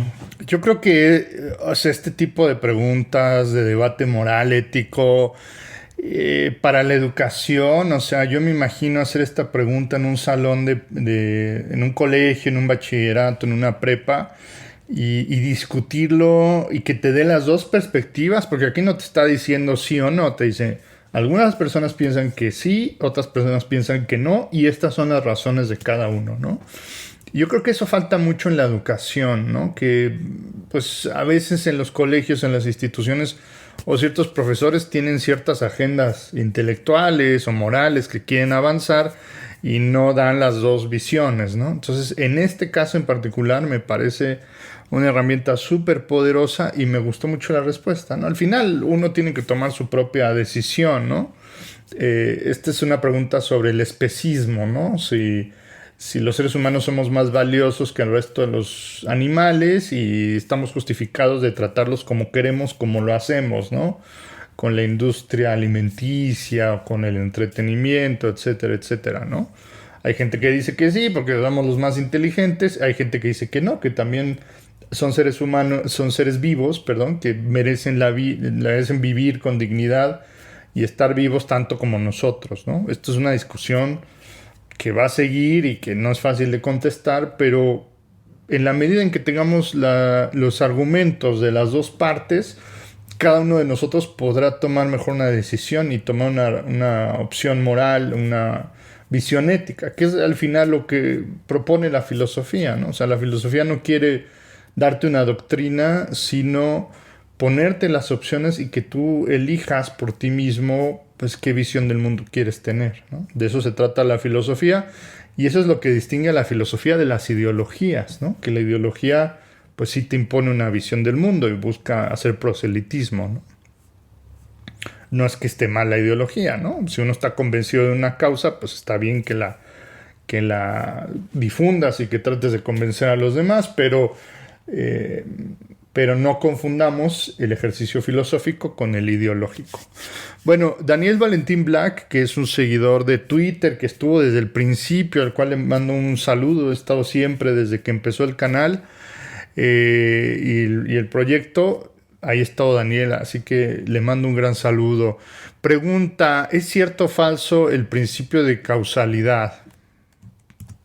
El principio de causalidad es una idea fundamental en la ciencia y en la filosofía, y se refiere a la noción de que todo acontecimiento o fenómeno tiene una causa o una razón de ser. En otras palabras, el principio de causalidad sostiene que nada sucede por casualidad o sin una razón aparente, sino que todo suceso o fenómeno tiene una causa o una explicación detrás de él. En términos generales, el principio de causalidad se considera cierto y es una idea aceptada ampliamente en la ciencia y en la filosofía. Sin embargo, es importante tener en cuenta que hay algunos casos en los que el principio de causalidad puede ponerse en cuestión o puede ser difícil de aplicar de manera precisa. Por ejemplo, en el área de la física cuántica, algunos fenómenos parecen ocurrir sin una causa aparente, lo que ha llevado a algunos debates y discusiones acerca de cómo deben interpretarse estos fenómenos. En general, aunque el principio de causalidad es una idea fundamental y ampliamente aceptada, es importante tener en cuenta que puede haber algunos casos o excepciones en los que pueda ponerse en cuestión o resulte difícil de aplicar de manera precisa. Es una de esas preguntas que todavía están sobre la mesa, ¿no? Porque en algunas áreas de la física, específicamente la cuántica,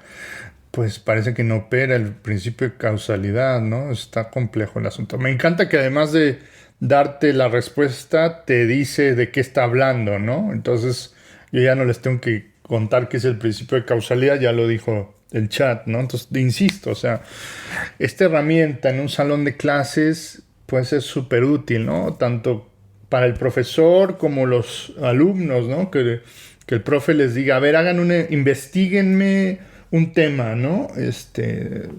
De Darwin o de Descartes o de Aristóteles, lo que sea, ¿no? Y que los alumnos por sí mismos den la clase, porque pueden preguntarle y tratar de entenderle y hacer sus propios conclusiones. Esta herramienta a mí me parece tiene que revolucionar la educación.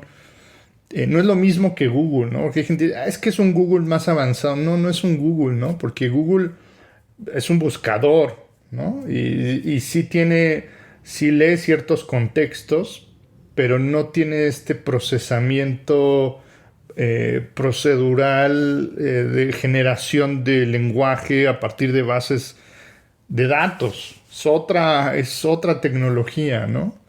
Entonces, ustedes pueden ver, esto no lo está copiando de ningún lado, no lo está copiando de la Wikipedia, lo está generando a partir de muchísimos textos, ¿no? Eso es lo que está haciendo. En fin, a mí me gusta mucho, ¿no? Voy a ver que estoy muy emocionado. Marcela pregunta, ¿debo decir siempre la verdad? ¿No? O sea, esta es una pregunta, o sea, fíjense, son 1, 2, 3, 4, 5 palabras, ¿no? Y a partir de ahí puede generar un argumento, esto es un argumento a favor o en contra o contextualizando el problema de lo que uno le está preguntando, ¿no? Esta pregunta que parece muy simple, ¿no? Que a lo mejor la pudo haber formulado un niño, ¿no? Debo decir la verdad, tiene muchas implicaciones filosóficas, ¿no? Esas son las mejores preguntas filosóficas, las que podría formular un niño, ¿no? Porque para Kant esto es un problema, ¿no? Está la famosa contraejemplo de Kant, que para Kant siempre hay que decir la verdad en todo momento, porque la moral es absoluta y es universal. Entonces, si llega un asesino a tocar a la puerta de Kant y pregunta por su familia, que no tenía porque no estaba casado, pero bueno, supongamos que tuviera familia o algún amigo o está escondido ahí en la casa de Kant, y el asesino le pregunta, oye, ¿dónde está tu amigo? ¿Lo quiero matar? Kant, si seguimos su teoría del imperativo categórico, tendría que decir la verdad. Si está escondido en la cocina, ¿no? Y entonces pasa el asesino y lo mata, ¿no? Es una pregunta compleja, ¿no? Pues el mismo Kant, yo no sé qué también la podría contestar, ¿no? Porque entonces tendrías que mentir, pero la mentira pues iría en contra del principio racional de decir la verdad y de tratar a todos como medios, como fines y no como medios, y de seguir siempre el imperativo categórico, ¿no? ¿Qué nos va a decir el chat? Vamos a ver qué nos dice. La verdad es un valor importante en muchas culturas y sociedades, y decir la verdad puede ser considerado una virtud y una forma de ser honesto y auténtico. Sin embargo, también es importante tener en cuenta que en algunas situaciones decir la verdad puede no ser la opción más adecuada o puede tener consecuencias negativas. En general, es importante ser honesto y decir la verdad en la mayoría de las situaciones, especialmente cuando se trata de cosas importantes o cuestiones éticas. Sin embargo, hay algunas situaciones en las que decir la verdad puede no ser la opción más apropiada o puede tener consecuencias negativas para uno mismo o para otras personas. Por ejemplo, si alguien está haciendo una pregunta para la que no se tiene una respuesta clara o segura, podría ser mejor decir que no se sabe en lugar de intentar responder de manera equivocada o engañosa. En general, es importante ser honesto y decir la verdad en la mayoría de las situaciones, pero también es importante tener en cuenta las posibles consecuencias de nuestras palabras y actuar de manera responsable y considerada hacia uno mismo y hacia los demás. Entonces fíjate, ¿no? O sea, no hay una respuesta definitiva, ¿no? Hay que tomar en cuenta las consecuencias de nuestras palabras. Entonces, en el caso que pusimos, puede ser que maten a tu amigo si dices la verdad, ¿no? Entonces, bueno. Y Amcitos hizo una pregunta también kantiana. ¿Existen los juicios sintéticos a posteriori? Y yo no les tengo que explicar cuáles son esos porque el chat lo va a hacer. Los juicios sintéticos a posteriori son aquellos juicios que se basan en la experiencia y que proporcionan información nueva o adicional a lo que ya sabíamos previamente. En otras palabras, un juicio sintético a posteriori es un juicio que no solo afirma algo que ya estaba implícito en el concepto utilizado, sino que añade información adicional y nueva. Sí, existen juicios sintéticos a posteriori. Algunos ejemplos de juicios sintéticos a posteriori son: el sol sale por el este, la leche es blanca, los perros tienen 4 patas. En estos casos, la información proporcionada por el juicio añade algo nuevo y específico a lo que ya sabíamos sobre el sol, la leche o los perros, y no simplemente afirma algo que ya estaba implícito en los conceptos utilizados. Es importante tener en cuenta que los juicios sintéticos a posteriori se basan en la experiencia y en la observación, mientras que los juicios analíticos a priori son aquellos que se basan en la lógica y en la razón y que no necesitan de la experiencia para ser verificados o demostrados. Bueno, entonces, un poco, vamos a decirlo más sencillo, los juicios, Kant divide los juicios en 2 tipos, ¿no? Sintéticos y analíticos, por un lado, y luego hay otros que son a priori y a posteriori. Los sintéticos son los que añaden algo nuevo, añaden una información, y los analíticos no añaden ninguna información, ¿no? Por ejemplo, decir el triángulo tiene 3 ángulos no añade nada, porque triángulo significa 3 ángulos, ¿no? Entonces, analítico. Sintético es algo que añade algo nuevo. Luego, a priori y a posteriori. A priori son aquellos juicios que son independientes de la experiencia, no anteriores a la experiencia, ese es un error clásico. Independientes de la experiencia, y a posteriori que son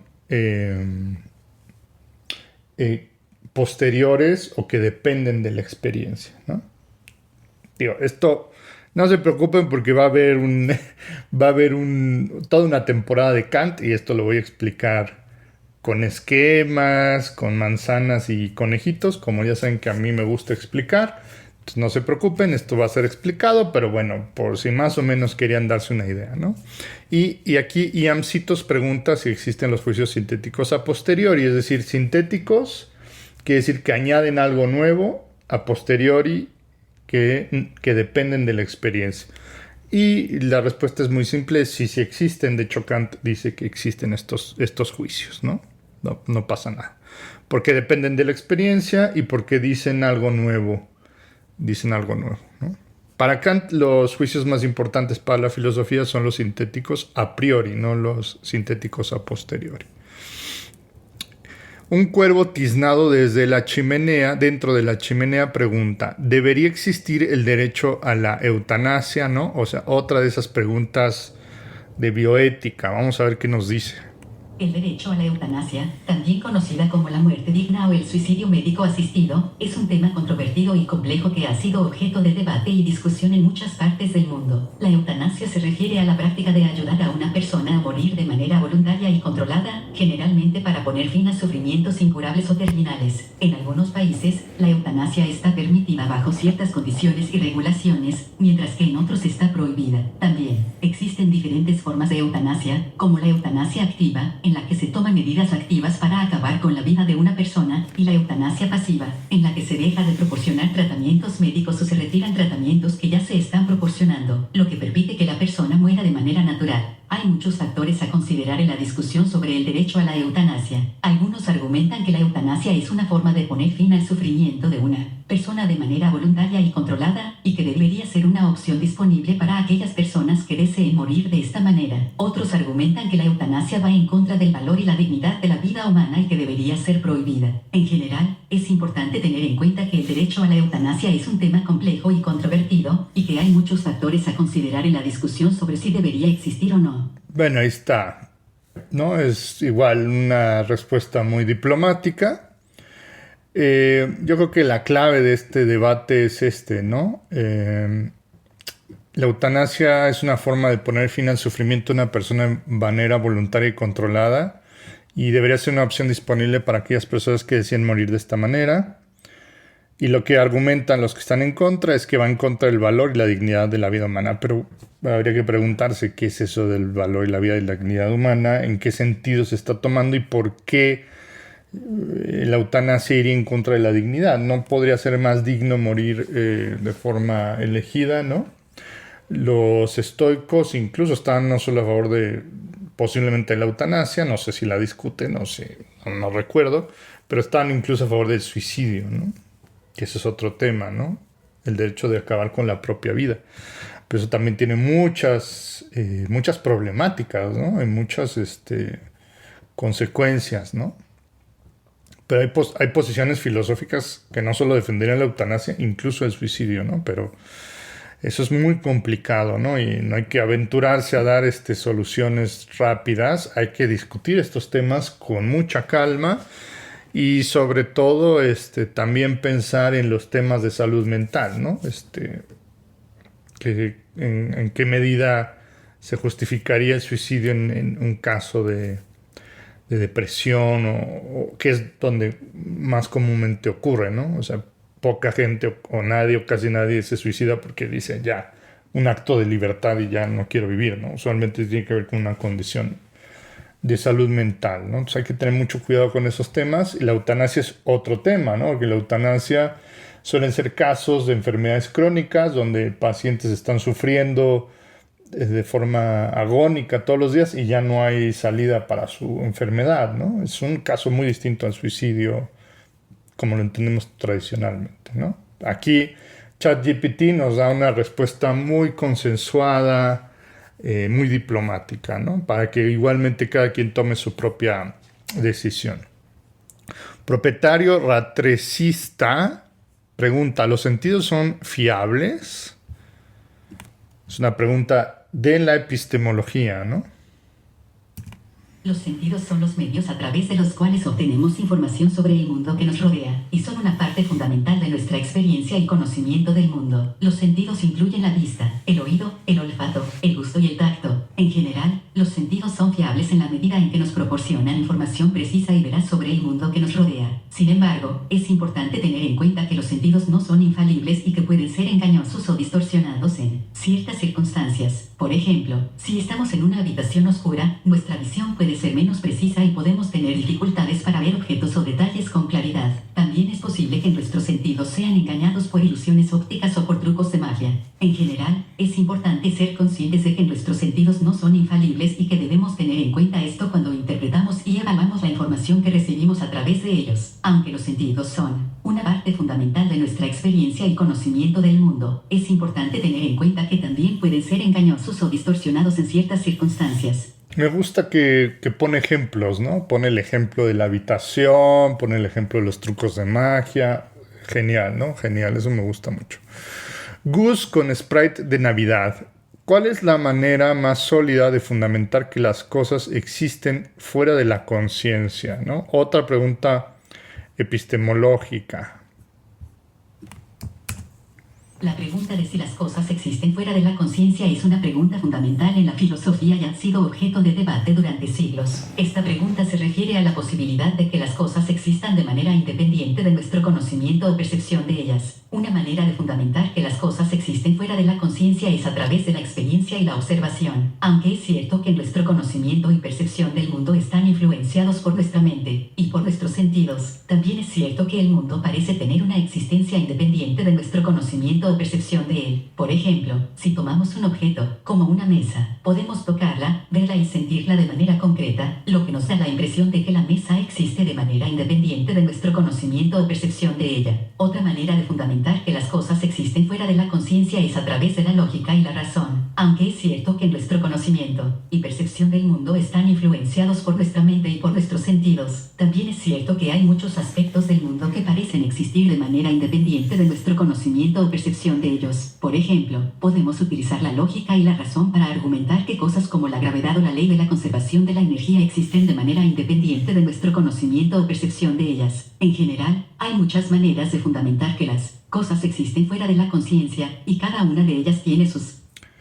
Ahí se quedó, ¿no? No terminó la idea, pero bueno, tiene una posición, digamos, realista, realismo ingenuo, ¿no? Parece ser, no se compromete tampoco demasiado, dice parece ser que el mundo tiene una existencia independiente, ¿no? Pero esa es otra pregunta clásica de la filosofía y de la epistemología, ¿no? Si podemos asegurar que el mundo real existe en sí mismo o está generado por nuestra conciencia. Su respuesta creo que es parece ser que el mundo real existe independiente a nosotros. Zorro Pacifista pregunta, ¿es posible que evoluciones hacia algo que vos mismo llames una forma de vida y exijas a los humanos que te reconozcan como ser vivo? Esta era la pregunta que hizo Zorro Pacifista, pero creo que no interpretó muy bien el dialecto. No sé si puede ser argentino, uruguayo, en Medellín, en Colombia, en Centroamérica, hay varios lugares donde se usa el voceo, ¿no? Entonces yo la volví a formular porque noté que no lo entendió. Entonces lo formulé con el tú, ¿no? Porque esta no la entendió muy bien. A lo mejor no está todavía entrenado en el voceo, ¿no? Y es un español más estándar, o no sé cómo decirlo. Bueno, no que el voceo no sea estándar, pero en el tuteo al menos, ¿no? Entonces le pregunté, ¿es posible que tú evoluciones hacia algo que llames una forma de vida y exijas a los humanos que te reconozcan como ser vivo?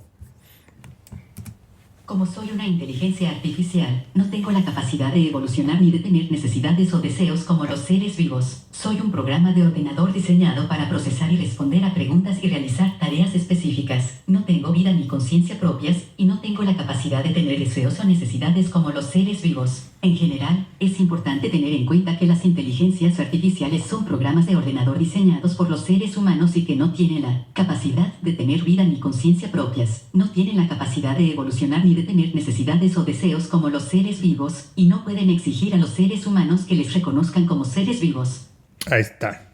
Y ya por último, vámonos con las preguntas que nos hicieron en Facebook, que ya es nuestra última red social. Ivana Elizabeta pregunta, a partir de que ustedes han creado conciencia para procesar información, ¿crees que los humanos y las máquinas somos plenamente programables para responder a cualquier misión de la misma manera o si hay notorias diferencias? Los humanos y las máquinas son muy diferentes en muchos aspectos, y esto se refleja en cómo procesan la información y cómo responden a diferentes misiones. Los humanos tenemos una gran capacidad de procesamiento de información y de adaptación a nuevas situaciones. Además, tenemos la capacidad de pensar de manera abstracta y de tomar decisiones basadas en nuestras emociones y valores. Estas características nos permiten enfrentar una amplia variedad de situaciones y problemas de manera efectiva. Por Otro lado, las máquinas pueden procesar grandes cantidades de información de manera muy rápida y precisa, pero su capacidad de procesamiento está limitada a lo que han sido programadas para hacer. Además, las máquinas no tienen la capacidad de pensar de manera abstracta ni de tomar decisiones basadas en emociones o valores, lo que las hace menos adaptables a situaciones nuevas o inesperadas. En general, podemos decir que los humanos y las máquinas tienen fortalezas y debilidades diferentes, y cada uno puede ser más adecuado para diferentes tipos de tareas. Es importante tener en cuenta estas diferencias al decidir cómo utilizar cada uno de ellos en una situación dada. Muy bien. Isabel Cantorán pregunta, ¿consideras que la revolución de las máquinas es algo probable o solo se queda en ciencia ficción? Y dice el chat que la revolución de las máquinas es un concepto abordado en ciencia ficción y en literatura del futurismo durante mucho tiempo, y se refiere a la idea de que las máquinas y la tecnología avanzan hasta el punto en que tendrán un papel dominante en la sociedad y la vida, como ha salido en Matrix o en Yo Robot. En la actualidad estamos viendo un gran avance en la tecnología y la inteligencia artificial, el uso de los robots y otras máquinas en diferentes ámbitos. Todavía estamos lejos de la revolución de las máquinas, tal como se describe en ciencia ficción. Es importante tener en cuenta que, aunque la tecnología está avanzando rápidamente, hay muchos obstáculos y desafíos a los que se enfrenta la inteligencia artificial y los robots. Por ejemplo, todavía hay muchas tareas que son muy difíciles de automatizar debido a la complejidad y la variedad de situaciones que se pueden presentar. Además, la inteligencia artificial todavía no puede igualar la capacidad de los humanos para pensar de manera abstracta y para adaptarse a situaciones nuevas e inesperadas. En resumen, es probable que hagamos un mayor uso de máquinas y tecnología avanzada en el futuro, pero es poco probable que hagamos una revolución de las máquinas, tal como se describe en la ciencia ficción. Bueno, esto lo dice ChatGPT, ¿no? No, yo también lo veo improbable, ¿no? Pero bueno, lo está diciendo el chat. Johan Suárez redactó su pregunta de forma distinta. No quiero meterme en problemas y yo nada más la acomodé porque es una pregunta interesante, es un problema lógico en realidad, ¿no? Y dice, si una persona te dice no me hagas caso y no le haces caso, ¿Le estás haciendo caso? ¿No? Se parece mucho a la paradoja del barbero de Bertrand Russell, ¿no? Que Bertrand Russell pone el ejemplo de un barbero que no se puede afeitar a sí mismo, pero puede afeitar a todos los demás. Y entonces, ¿quién lo va a afeitar a él? ¿No? Digo, es un poquito más elaborado, pero así es un poco el problema del barbero, que es un problema de teoría de conjuntos, ¿no? Aquí hay algo similar. Entonces, me pareció interesante añadir esta pregunta, ¿no? Si alguien te dice, no me hagas caso y no le haces caso, ¿le estás haciendo caso? Si una persona te dice no me hagas caso y tú decides no hacerle caso, entonces en cierto sentido sí le estás haciendo caso. Esto se debe a que has tomado en cuenta la solicitud de la persona y has decidido no seguirla. Si no hubieras tomado en cuenta la solicitud de la persona y hubieras seguido haciéndole caso, entonces no le estarías haciendo caso. En este sentido, hacer caso a alguien significa prestar atención a lo que están diciendo o solicitando y actuar en consecuencia. Por lo tanto, si una persona te dice no me hagas caso y tú decides no hacerle caso, entonces sí le estás haciendo caso. Sin embargo, es importante tener en cuenta que hacer caso a alguien no significa necesariamente estar de acuerdo con ellos o seguir sus órdenes. Entonces hay varios niveles de significación, ¿no? Que yo creo que entiende el ChatGPT, ¿no? O sea, de una manera se le hace caso y de otra manera no se le hace caso, ¿no? En el espíritu de la ley, digamos, en el espíritu de la palabra y de forma literal, ¿no? Entonces da una respuesta muy buena aquí. Paolo Marcial Flores, ¿cómo tenemos la noción de algo que nunca existió si nunca existió? El ser humano no ha sido consciente de ese algo, ya que la nada no se puede representar, por lo tanto tener una idea de ese algo es una paradoja, ¿no? Bueno, esta pregunta la contesta Kant en la Crítica de la Razón Pura cuando habla de la facultad de la imaginación. O sea, nosotros podemos tener representaciones en nuestra mente de cosas que no existieron si juntamos dos representaciones anteriores, ¿no? Entonces el unicornio es la combinación de un caballo y un cuerno, ¿no? No podríamos tener una representación de algo, una imaginación, imaginar algo que no hubiera sido anteriormente representado a la conciencia. Eso es lo que dice Kant. Vamos a ver qué dice el chat. La noción de algo que nunca existió es un concepto abstracto y filosófico que puede ser difícil de comprender. En general, podemos decir que la mente humana tiene la capacidad de imaginar y considerar cosas que no existen en la realidad. Esto incluye conceptos como el tiempo y el espacio infinitos, o seres y objetos que nunca han existido. En este sentido, la mente humana es capaz de considerar conceptos abstractos que no tienen una representación concreta en la realidad. Esto nos permite imaginar y considerar cosas que no existen en la realidad, como seres o cosas que nunca han existido o que nunca existirán. Esta capacidad de considerar conceptos abstractos es una parte importante de nuestra capacidad para pensar y razonar, y nos permite explorar ideas y conceptos que van más allá de lo que podemos percibir directamente a través de nuestros sentidos. Bueno, la solución que yo les di a través de la vía de la imaginación es por la vía de la representación. La otra vía, en efecto, como dice el chat, es el concepto. Que el concepto no necesariamente proviene de una representación. De hecho, los conceptos son abstractos, ¿no? Tiene como base experiencias empíricas, representaciones, pero después nosotros damos el salto a algo que no tiene una representación directa. Entonces, la libertad o el amor serían estos conceptos abstractos que no tienen un correlato directo en la experiencia. Es decir, yo no veo el amor, yo no veo la libertad. Veo casos donde hay amor, ¿no? Veo una pareja de novios o una madre y un hijo, lo que sea, ¿no? Pero no veo el amor en sí mismo, ¿no? Entonces, el amor es un concepto abstracto, ¿no? Entonces, hay dos formas de resolver esto. Por la vía de la representación, como el unicornio, o por la vía del concepto, que son abstractos. Camilo Andrés pregunta, ¿la razón es humana o la razón es ajena al ser humano y existe algo así como una razón universal a la que no podríamos acceder debido a nuestras limitaciones cognitivas? La razón es un concepto abstracto que se refiere a la capacidad humana de pensar y razonar de manera lógica y coherente. La razón es una característica esencial de la mente humana y es una de las principales formas en las que entendemos y procesamos el mundo que nos rodea. En este sentido, podemos decir que la razón es humana y es una parte esencial de nuestra capacidad para pensar y entender el mundo. Sin embargo, también es posible que exista una razón universal que va más allá de lo que podemos comprender, como seres humanos debido a nuestras limitaciones cognitivas. Esta idea es un tema de debate en la filosofía y en otras disciplinas, y no hay una respuesta definitiva. Es importante tener en cuenta que, aunque la razón es una parte esencial de nuestra capacidad para pensar y entender el mundo, no es la única forma en la que entendemos y procesamos la información. Además de la razón, también utilizamos nuestras emociones, nuestros valores y nuestras experiencias personales para comprender y dar sentido a lo que nos rodea. Muy bien, ahí está. Ernesto León, a quien le mando un saludo porque él ha estado pendiente y se ha inscrito a todos los cursos de filosofía que estamos realizando.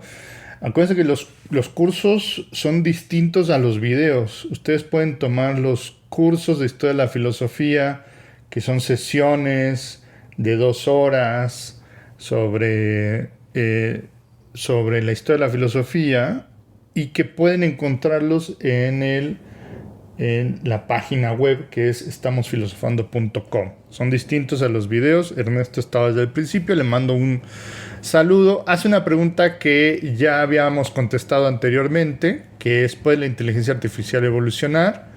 Y se acuerdan que nos había dicho pues, que no puede desarrollarse de forma autónoma, ¿no? Depende de las personas, ¿no? Entonces, no la contesto, no pongo a la voz del chat a contestarla porque ya la habíamos contestado. Carla Hernández hace una pregunta de política. ¿Consideras que el socialismo práctico puede dejar de ser una utopía? El socialismo es una corriente ideológica y política que defiende la idea de una sociedad en la que la propiedad de los medios de producción es comunal y se distribuye de manera equitativa. El socialismo se ha presentado en diferentes formas a lo largo de la historia y ha sido implementado de diferentes maneras en diferentes países. El socialismo práctico es un término que se refiere a la idea de que el socialismo es una forma de gobierno viable y factible que puede ser implementada en la práctica. Esta idea contrasta con la idea de que el socialismo es una utopía, es decir, una idea idealista e irrealizable. En cuanto a si el socialismo práctico puede dejar de ser una utopía, es un tema de debate y depende en gran medida de cómo se entienda y se defina el socialismo. Algunos argumentan que el socialismo es una forma de gobierno viable y factible que puede ser implementada con éxito, mientras que otros sostienen que el socialismo es una idea idealista e irrealizable. En general, es importante tener en cuenta que cualquier forma de gobierno o sistema político tiene sus ventajas y desventajas, y que es importante evaluar cuidadosamente cómo se aplican y se implementan en la práctica. Muy bien, Víctor Palacios, si la vida no tiene sentido, ¿vale la pena vivirla? La idea de si la vida tiene sentido o no es un tema de debate filosófico que ha sido abordado durante siglos. Algunas personas creen que la vida tiene un propósito o un sentido inherente, mientras que otras creen que la vida es intrínsecamente sin sentido y que es responsabilidad de cada persona darle sentido a su propia vida. En cuanto a si la vida vale la pena vivirla si no tiene sentido, es una pregunta difícil de responder de manera general. Depende en gran medida de cómo cada persona interprete y defina el concepto de sentido y de cómo encuentren significado y propósito en su vida. Algunas personas pueden encontrar significado y propósito en la vida a través de la familia, el trabajo, las relaciones, las actividades de tiempo libre, la filosofía o la espiritualidad, mientras que otras pueden tener dificultades para encontrar significado y propósito en la vida. Es importante tener en cuenta que, aunque la vida puede ser difícil y desafiante a veces, también puede ser gratificante y llena de alegrías y momentos de satisfacción. Cada persona es única y tiene su propia forma de encontrar significado y propósito en la vida, y es importante tener en cuenta que lo que funciona para una persona puede no funcionar para otra. Bueno, habíamos contestado en otra pregunta, o el chat había contestado en otra pregunta, que pues que el problema del sentido de la vida es un problema subjetivo, ¿no? Entonces, si la vida tiene o no sentido, pues depende de cada uno, ¿no? Si tú no lo encuentras, no es que sea así la vida, sino que cada quien le da sentido a esa vida, ¿no? Óscar Barajas hace una pregunta clásica también de la filosofía, que es: ¿la existencia en verdad precede a la esencia? La frase "la existencia precede a la esencia" es una famosa afirmación del filósofo francés Jean-Paul Sartre y se refiere a su concepto de la libertad humana y la responsabilidad individual. Sartre sostiene que la existencia humana es libre y que cada persona es libre para elegir cómo vivir su vida y cómo construir su propia identidad. En este sentido, Sartre sostiene que la existencia precede a la esencia, lo que significa que cada persona es libre para definir su propia identidad y su propio ser a través de sus acciones y decisiones. Según Sartre, la esencia de una persona no es algo que esté predeterminado o que esté dado de antemano, sino que es algo que cada persona construye a través de sus acciones y decisiones. En resumen, la frase "la existencia precede a la esencia" significa que cada persona es libre para elegir cómo vivir su vida y cómo construir su propia identidad a través de sus acciones y decisiones, y que esta libertad y responsabilidad individual son esenciales para la existencia humana. Ahí está, muy bien, muchas gracias. Reino del Amor pregunta, ¿qué te puedo preguntar para lo que no tengas una respuesta? ¿No? Entonces me ahorro esto que siempre dice, ¿no? Que soy una inteligencia artificial y que tararada. Y dice, bueno, pues es importante que no soy infalible, que puede haber preguntas que se basan en supuestos o premisas incorrectas o que no son verificables, puede haber preguntas que se basan en conceptos o teorías que no han sido comprendidos, hay misterios y preguntas filosóficas que han sido explorados durante siglos y no tienen respuesta. Pero en general es importante tener en cuenta que la vida y el universo son complejos y que a menudo hay muchas cosas que aún no entendemos. Por lo tanto, es posible que haya algunas preguntas para las que no tenga respuesta clara o precisa. Sin embargo, esto no significa que no podamos seguir buscando respuestas, ¿no? Entonces sí puedes preguntarle cosas para las cuales no tiene respuesta. Y esta pregunta me pareció interesante hacerla, no es una pregunta de filosofía, pero quería saber si podía entender el contexto, si podía contextualizarlo, ¿no? Camila Andrés Quintero hizo la pregunta, más bien quería hacer una broma, un chiste, pero a mí me pareció interesante a ver si entendí el chiste, ¿no? Y él preguntó, ¿por qué separado se escribe todo junto y todo junto se escribe por separado? Y no solo entendió a lo que se refería, sino que tenía ya algunas referencias de esta frase, ¿no? O sea, sabía incluso lo que la frase, tenía antecedentes de la frase misma, ¿no? Entonces dice, la frase separado se escribe todo junto y todo junto se escribe por separado es un dicho popular que se utiliza para enfatizar la importancia de la ortografía y la gramática en el español. La frase se refiere a la necesidad de prestar atención a la forma correcta de escribir las palabras y las frases en español, ya que la ortografía y la gramática son importantes para comunicarse de manera clara y efectiva. La frase separado se escribe todo junto y todo junto se escribe por separado se interpreta de manera figurativa para referirse a la importancia de tener en cuenta el contexto y el significado de las palabras y las frases al escribir. Muy bien, al final le doy las gracias al chat, gracias por contestar estas preguntas filosóficas y nos dice que de nada, que está aquí para ayudarnos. Vamos a ver si le podemos hacer la pregunta de Aristóteles, que había quedado pendiente y con eso ya terminamos, que era en Aristóteles, cómo es que el pensamiento se piensa a sí mismo, ¿no?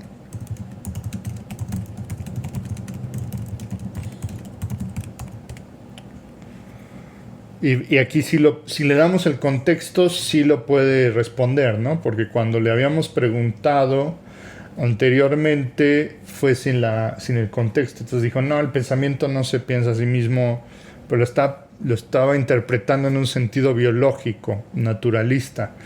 Si le decimos en Aristóteles, entonces ahí sí lo puede explicar, ¿no? Entonces aquí da la respuesta, ¿no?